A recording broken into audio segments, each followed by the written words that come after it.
Can you do Amazon FBA without a brand? Yes, you can.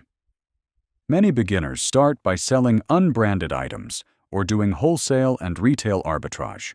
These methods let you test the platform without spending money on logos, packaging, or custom products. It's a simple way to learn how Amazon works and make your first sales. But the downside is that unbranded products usually face more competition. You'll be selling the same item as many other sellers, so the profit margins can be smaller.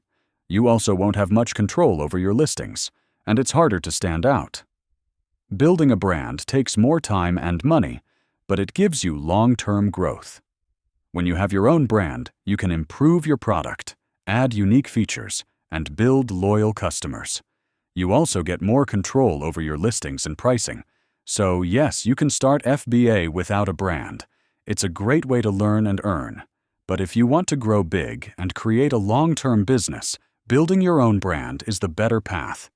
If this video helped you, please like and subscribe for more simple online business tips.